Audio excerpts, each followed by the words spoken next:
Dun dun dun. Season 2. Can I just say that I was a little, not disappointed, but just found season 2 to be less exciting than season 1. It still has its comedic points to it, and once again, like I said in the first review I did for season 1, it definitely is a required sense of humor. Not everybody's gonna find everything funny in this one. They probably find the jokes to be corny, cheesy, whatever. Overall, I have to say it wasn't unenjoyable. It still had its points. I just felt like we don't get to see much of Okarun really becoming stronger and progressing, only very little.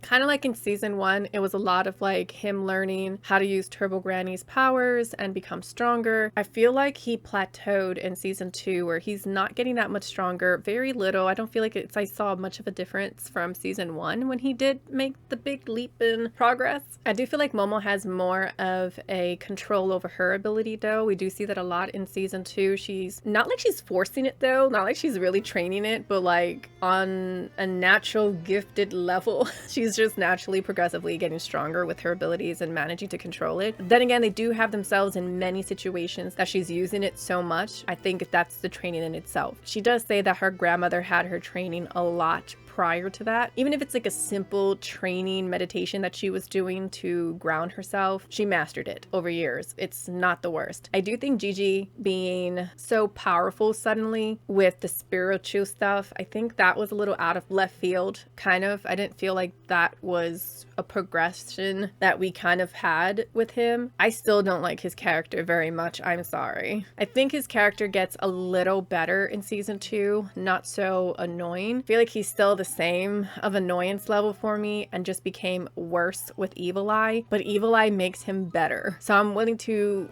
deal with Gigi because his Evil Eye spirit dude is what makes him funny now. I do feel like everyone else around him is doing the most work to get Evil Eye to cooperate and be manageable. I don't feel like he's the one doing it. It's just everyone else around him. So he's supposed to have this major spiritual power. Meanwhile, he's so oblivious, which is normal, but also kind of annoying because Momo's supposed to also be like she just discovered herself and just woken up her spiritual abilities, but yet she's accepted it more and managed it more than Gigi does, and he's been kind of exposed to it already. Different levels, different people. I totally get it. I still feel like everyone else is carrying him. He's not really carrying everybody else. Momo's grandmother and Turbo Granny are still my favorite characters. They're so freaking hysterical, especially Turbo Granny. She's always with these one-liners in the right timing that just makes it so hysterical. I'm glad that she's still there and still very much involved in season 2. I thought they were going to kind of put her in like the back burner for season 2 since she already had her moment and her scene in season 1. Definitely worth it to have her in season 2 to like always be there for the comedic relief, but also the knowledge, since she seems to have so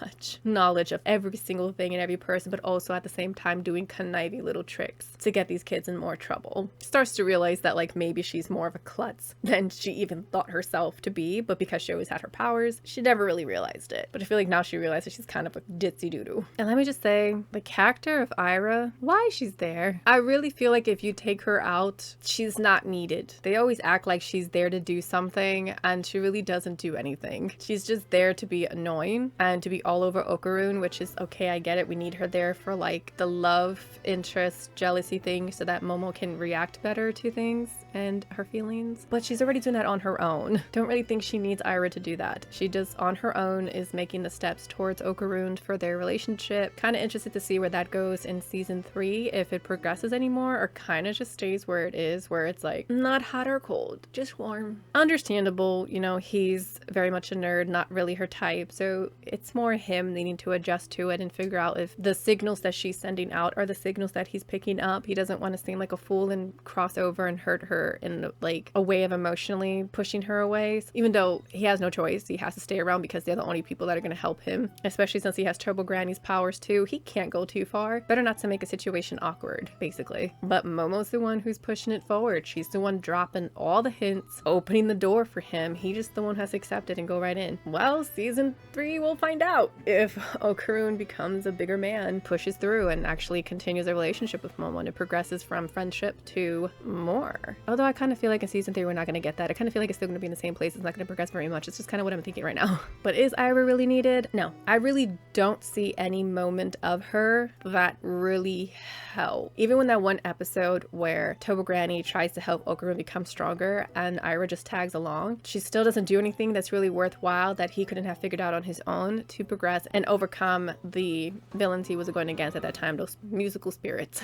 I do kind of feel like the whole like kaiju Godzilla creature robot thing that supposedly has his other nut dragged on unnecessarily. It could have been taken care of really quickly and gone to the next scene. We did not need that many episodes, that many scenes of it. That nerdy kid who, like, he's just so annoying, but I guess he was needed since he's a robot nerd. Was he really required? No. Okarun's a big enough nerd on his own to take care of stuff. Obviously, like with the worm thingy in the beginning of the season, we didn't really need nerd dude number 2 to come along. And I hope he's not a set character who's going to continue. Okarun doesn't need him. I know we're trying to give him friends. And I'll be honest, Okarun doesn't even seem interested. He's more interested in being friends with Gigi, his love rivalry, than with this other nerdy dude. And then we get this alien chick at the end. Like, she kissed Okarun, but why do we need another person to do that? Because we already have Ira being this antagonizer for Momo. Now we have an alien chick. If you want to look at it this way, get rid of Ira. You really just need the alien chick because she's definitely up Okarun's alley. He loves aliens, all things to do with the extraterrestrial creatures. Having a female alien interested in him, that is the ultimate love rivalry for Momo. Because will Okarun choose the alien chick or choose Momo? Obviously we know he's going to choose Momo because that's like a no-brainer, but you know, who knows? It might end up being more his interest because it is his obsession.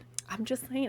I know we don't want that, but there's a possibility. You never know. Of course, I'm gonna watch season 3 when it comes out. I'm definitely interested to find out who this alien chick is and what her role is gonna be played in it. And does she really have his other nut? Will she give it back easy? Or is she gonna hold on to it? Probably end up holding on to it, to be very honest. It's gonna be some situation where she's not gonna give it up. Maybe it's not even his other nut. That kind of would be the end of everything, wouldn't it? Because then he would get his other nut and then he would have to give his abilities back to Turbo Granny. Or is there gonna be like a situation where now he's stuck with them for life and he can't give them back? Kind of makes sense because Momo's stuck with hers for the rest of her life. I think he's going to be stuck with Turbo Granny's abilities for the rest of his life. I think it's going to become one of those situations where like she can't get her abilities back until he dies. So I guess she's going to have to wait around until he passes away.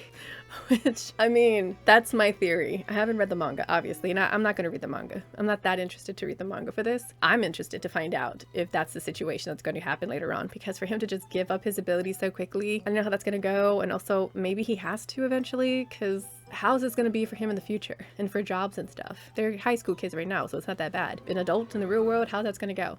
And like the most obvious thing, where are his parents? We never meet Okarun's parents. They seem to not care. This kid disappears for days on end, all hours of the day, all hours of the night, and his parents don't seem to be occupied about like where this kid is. Well, they're just thinking like, oh, he's just gonna go walk out and look for aliens again and not even care about him. He's coming back bruised and banged up, clothes torn up. His parents aren't like, oh, so did you get yourself into a bit of a problem again? Oh, I can see that. Oh, no worries, we'll just get you another uniform. You probably got like 20 of them in your closet anyway. Can we just figure out what's wrong with his parents? Are his parents aliens? Does he have parents? I'm sure he does. We just never see him. Is Momo not interested to talk to his parents? Does her grandmother never even think, oh, let me go talk to Okarun's parents and like let them know that it's okay? No, they'll look at her real quick and be like, don't think it's okay. I'm intrigued. Oh my god, like questions with no answers. The people who read the manga, does it say it in the manga that his parents are around and care, or do his parents work so much that they just don't realize? Parents are like that. I'm not judging, but judging. So if you were on the fence about watching Dandadan season 2, go ahead and watch it. I mean, season 1 was good. Season 2 has some part here and there. Overall, it is worth a watch. Curiosity driven to continue it.